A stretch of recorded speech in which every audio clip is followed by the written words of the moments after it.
En ce qui concerne le rôle que je joue dans le débat pour l'amendement de la Moudouana, d'abord, laissez-moi vous rappeler que je suis une militante de très longue haleine et que cette lutte a commencé, ça fait déjà très longtemps, avant même le dernier amendement de Moudouana en 2004. Pour moi, le combat pour l'amendement de la Moudouana est un combat de société. J'ai toujours pensé que l'égalité genre, l'égalité entre hommes et femmes, c'est une question primordiale pour le développement de la société marocaine.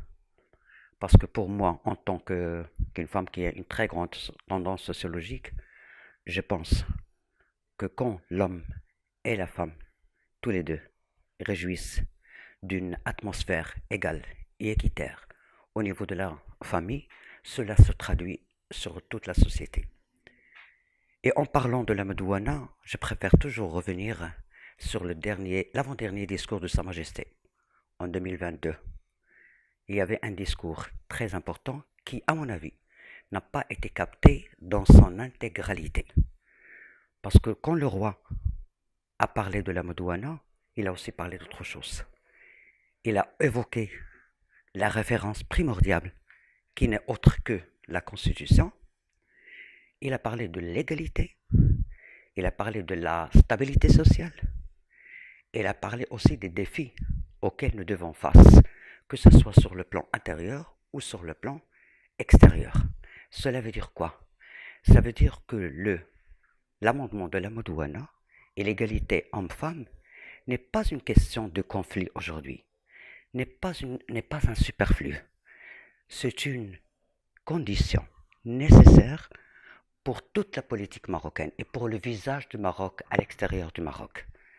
Et c'est pour cela qu'il y a beaucoup de concertations. Je crois que toutes les parties, tous les acteurs ont été écoutés, que ce soit les organisations féminines au niveau des partis politiques, que ce soit les organisations féminines au niveau de la société civile, au niveau des syndicats et tous les acteurs politiques et au niveau des droits de l'homme.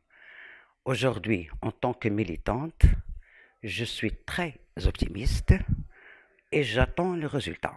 Et je pense toujours que même si le résultat n'est pas à la hauteur de nos attentes, nous sommes là, et avec les générations futures, pour continuer à se battre pour que les amendements soient meilleurs dans le futur.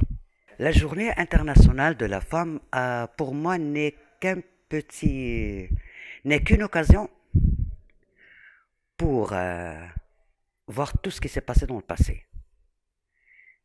pour voir nos réalisations et nos acquis. Et laissez-moi vous dire qu'il y a une chose particulière au Maroc, c'est qu'il y a l'intersection de deux volontés qui vont toujours ensemble. La première volonté, et qui a commencé à mon avis surtout à partir de la moitié des années 80, c'est la volonté de la société civile.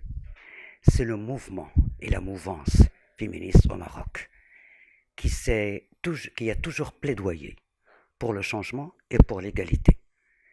Se joint à ça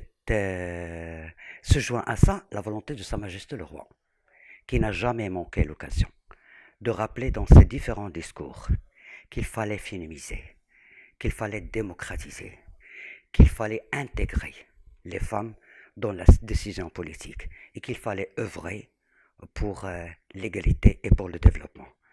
C'est une chose qui nous caractérise au Maroc et dont on se vante, aussi bien sur le plan national que sur le plan international. C'est-à-dire que les changements au Maroc ne sont pas dictés d'une façon verticale. Elles répondent aussi aux attentes horizontales de la société civile.